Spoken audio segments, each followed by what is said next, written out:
வாழ்க வளமுடன். எல்லாருக்கும் வணக்கங்க நண்பர்களே. இந்த பதிவு கன்னிராசியில் பிறந்த ஆணாக இருந்தாலும் சரி பெண்ணாக இருந்தாலும் சரி, பொதுவாக கன்னிராசி நண்பர்களுக்கு 100% பயனுள்ள ஒரு பதிவாக இருக்க போகுதுங்க. அப்படி என்ன சார் பதிவு அப்படின்னா, நல்லவங்களை நம்ம தெரிஞ்சுக்கிறோமோ இல்லையோ, கெட்டவங்களை நம்ம தெரிஞ்சுக்கணும்னு சொல்லுவாங்க. பட்டம் பார்த்து பயிர் செய்யுன்னு சொல்கிற மாதிரி எல்லா நேரத்துலையும் நினச்ச பயிர் பண்ண முடியாது. நினச்ச விதையை நம்ம பயிராக பண்ண முடியாது. பட்டம் பார்த்து தான் பண்ணணும்னு சொல்லுவாங்க. 3 மாதம் 6 மாதம் வளரக்கூடிய பயிருக்கே.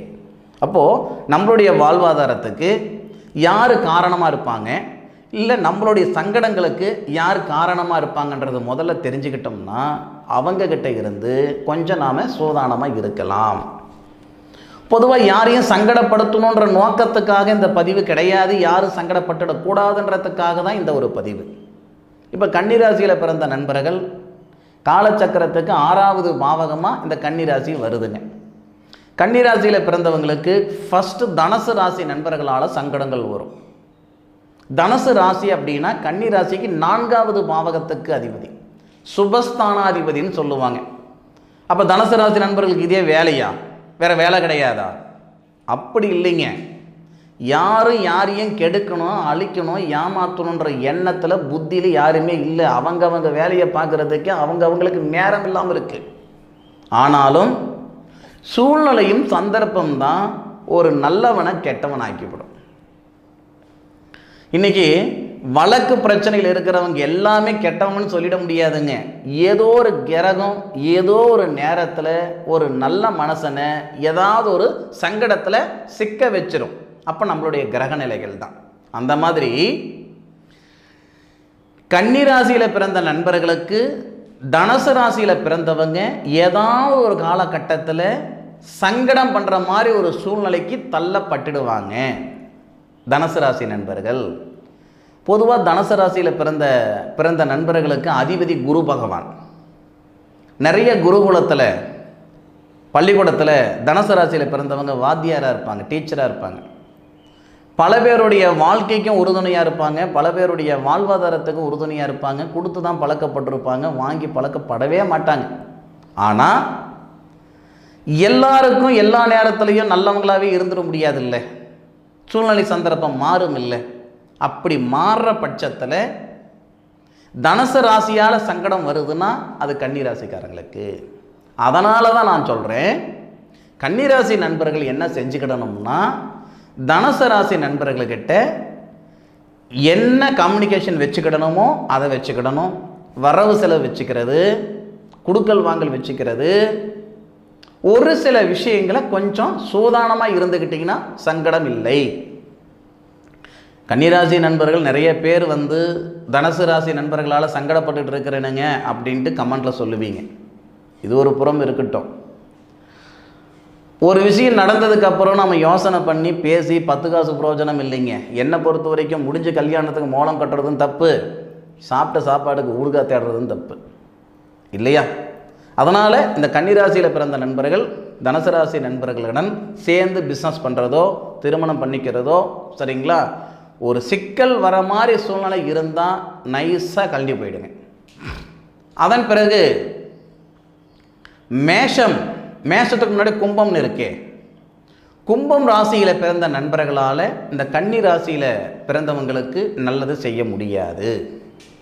கும்பராசியில் பிறந்த நண்பர்கள் அருமையான நட்சத்திரங்களெல்லாம் கும்பராசியில் வந்திருக்கும். வசுக்கள் அப்படின்னு சொல்லக்கூடிய செவ்வாய், வசுக்கள் பிறந்த நட்சத்திரமான செவ்வாவுடைய நட்சத்திரம், ஐயா ராஜராஜ சோழன் ஐயா பிறந்த நட்சத்திரமான சதய நட்சத்திரம், குபேரர் அவதரித்த நம்ம புரட்டாதி நட்சத்திரம், அற்புதமான நட்சத்திரங்களெல்லாம் இந்த கும்பத்தில் இருக்குது. அப்போது கும்பராசி நண்பர்கள் 1000 பேருக்கு, லட்சம் பேருக்கு, கோடி பேருக்கு நல்லவங்களாக இருந்தாலும் ஏதோ ஒரு காலகட்டத்தில் இந்த கன்னிராசி நண்பர்களை சங்கடப்படுத்துகிற மாதிரி ஒரு சூழ்நிலைகள் ஏற்பட்டுடும். அவங்களுடைய வாழ்க்கை கெடுக்கிற மாதிரி ஒரு சூழ்நிலைக்கு தள்ளப்பட்டு விடுவோம். தெரிஞ்சு செய்ய போகிறதில்ல சாமி, தெரியாமல் செய்கிறதானே. அப்போ கன்னிராசி நண்பர்கள் 100% கும்பராசியில் பிறந்த நண்பர்களை திருமணம் பண்ணுறதுன்றது கொஞ்சம் யோசனை பண்ணி பண்ணுங்க. சாமி சத்தியமாக சொல்கிறேன் பாருங்கள், அந்த வாழ்க்கை நிம்மதியாக இருக்காது. கன்னியில் பிறந்தவங்க தனுசுல பிறந்த நண்பர்களை திருமணம் பண்ணிங்கன்னா உங்கள் வாழ்க்கை மட்டும் கெட்டு போகிறதில்ல, உங்கள் வாழ்க்கை மட்டும் நரகமாக போகிறதில்ல, உங்களால் அவங்களுடைய வாழ்க்கையும் சேர்த்து கெடுக்க போகிறீங்க, பார்த்துக்கோங்க. இன்றைக்கி மீடியேட்டர்கள் இருக்காங்க பாருங்கள், திருமண அமைப்பாளர்கள், அவங்களே இன்றைக்கி பாதி ஜோதிடர்களாக இருக்காங்க. அதுபோக நாம் என்ன கம்முன்னு இருப்போமா? நிறைய சோசியல் மீடியாவில் பார்த்து ஒரு ஸ்டேஜில் வரன் பார்த்து சலிச்சு போய் அட போடா அப்படின்னு ஜாதகத்தை தூக்கி போட்டுட்டு கல்யாணம் பண்ணுறவங்களாம் நிறைய பேர் இருக்காங்க. எது எப்படி இருந்தாலும் கன்னி ராசியில் பிறந்த நண்பர்களுக்கு கும்ப ராசி நண்பர்களை திருமணம் பண்ணால் 100% அது சங்கடங்கள் வரும், சிரமம் வரும், பிரச்சனைகள் வரும், பிரிவினைகள் வரும், வரவு செலவு வச்சுக்கிட்டாலும் சங்கடங்கள் வரும், வழக்கு பிரச்சனைகள் எல்லாம் ஏற்படும், பார்ட்னர்ஷிப் இருக்கக்கூடாது. முடிஞ்ச அளவுக்கு அந்த கும்பராசி நண்பர்களும் இவங்களை விட்டு கொஞ்சம் விலகி இருக்கிறது அவங்களுக்கும் நல்லது, அவங்களுடைய வாழ்க்கைக்கும் நல்லது, அவங்களுடைய வாழ்வாதாரத்துக்கும் நல்லது. அவங்க வேலையை பார்த்துக்கிட்டு அவங்க இருக்கட்டும், நம்ம வேலையை பார்த்துக்கிட்டு நாம் இருந்துக்கலாம். அதன் பிறகு இந்த கன்னி ராசியில் பிறந்த நண்பர்களுக்கு மேஷம், காலச்சக்கரத்தின் முதல் ராசி மேஷம், அற்புதமான ராசி.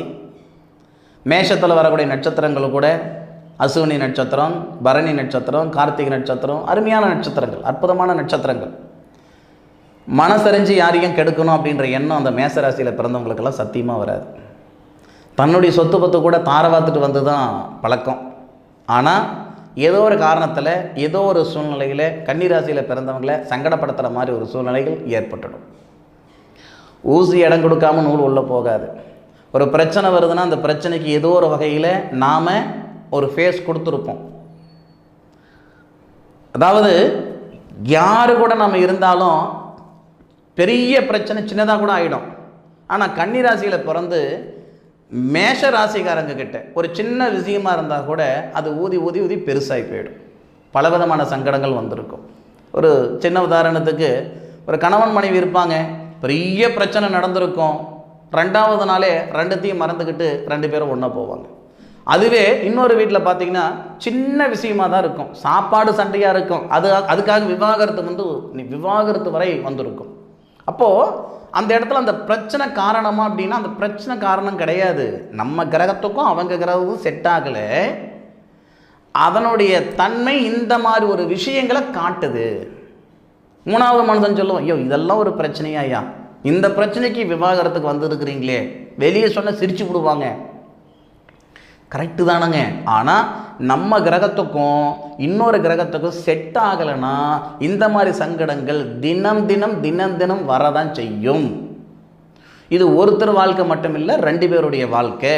அப்போது கண்டிப்பாக கன்னிராசி நண்பர்களுக்கு மேஷராசியில் பிறந்தவங்க பாதகமாக தான் இருப்பாங்க, சங்கடமாக தான் இருப்பாங்களே தவிர சாதகமாக இருக்கிற மாதிரியோ சந்தோஷமாக இருக்கிற மாதிரியோ கிடையவே கிடையாது. நல்லா தெளிவாக தெரிஞ்சுக்கோங்க. கன்னியில் பிறந்த நண்பர்களுக்கு தனசால், கும்பத்தால், மேஷத்தால் சங்கடங்கள் வர்றது உறுதி. அப்போது நாம் அவங்க நம்மளை சங்கடப்படுத்துகிற மாதிரி ஒரு சூழ்நிலைக்கு நாம் தள்ளப்படக்கூடாது, உருவாக்கி கொடுத்துடக்கூடாது. அப்போ நம்ம ஜோலி என்னவோ நம்ம பார்த்துக்கிட்டு இருக்கணும். சரியா? சரி நண்பர்களே, இது போக உங்களுடைய சுய ஜாதகத்தில் இருக்கக்கூடிய கிரக அமைப்புகள் மாறுபடும். ஒரு ராசியில் பிறந்தவங்க எல்லாமே ஒரே மாதிரி இருக்கிறது இல்லை, ஒரே மாதிரி எண்ணம், சிந்தனை, செயல் இருக்கிறது இல்லை. ஒவ்வொருத்தருக்கும் ஒவ்வொரு விதமான ஒரு எண்ணம், சிந்தனை, செயல் இருக்க தான் செய்யுது. ஃபர்ஸ்ட் ஆஃப் ஆல் உங்களுக்கு என்ன தசை நடக்குது, என்ன புத்தி நடக்குது, தசைநாதர் எங்கே இருக்கிறாரு, புத்திநாதர் எங்கே இருக்கிறாரு, தொழில் ஸ்தானாதிபதி யார், தொழில் காரகன் யார், திருமண ஸ்தானாதிபதி யார், திருமண காரகன் யார், புத்திர ஸ்தானாதிபதி யார், புத்திர காரகன் யார், இந்த மாதிரி நிறைய டீட்டெயிலான விஷயங்கள் நிறைய இருக்குது. ஜோதிடம் அப்படின்றது மிகப்பெரிய கடல். கட்டுறது கையளவு, கல்லாதது உலகளவுன்னு சொல்லுவாங்க. அது எல்லாத்துக்கும் அது பொருந்துதுனாலும் ஜோதிடத்துக்கு ரொம்ப அதிகமாகவே பொருந்தும். சரிங்களா? அதனால் முடிஞ்ச அளவுக்கு உங்களுடைய சுய ஜாதகத்தை பார்த்து ஒரு முடிவெடுங்க. நீங்கள் சுய ஜாதகம் பார்த்தாலும் பார்க்கலனாலும் இந்த ராசிக்காரங்க நமக்கு பாதகம்தான். சரியா? சாதகமாக இருக்கிறதுக்கு சான்ஸே கிடையாது, பார்த்துக்கிடுங்க. நிச்சயமாக கன்னிராசியில் பிறந்த நண்பர்களுக்கு இந்த பதிவு பயனுள்ள பதிவாக இருக்கும் நான் நம்புகிறேனுங்க. இது வரைக்கும் சங்கடப்பட்டிருக்கிறீங்க, இந்த ராசியால் சங்கடப்பட்டிருக்கிறீங்கன்னா கமெண்ட் சொல்லுங்கள். இல்லை உங்களுடைய மனசுக்குள்ளே இருக்கக்கூடிய தனிப்பட்ட கருத்துக்கள் இருக்குதுனாலும் இந்த கமெண்ட் பாக்ஸில் பதிவு பண்ணுங்கள். மீண்டும் அடுத்த ஒரு அற்புதமான தருணத்தில் உங்கள் அனைவரையும் சந்திக்கும் வரை உங்களிடமிருந்து விடைபெறுவது உங்கள் வீட்டு ஜோதிட நண்பனான மா காளிதாஸ் மணிகண்டன். திருச்சிற்றம்பலம். வாழ்க வையகம், வாழ்க வளமுடன்.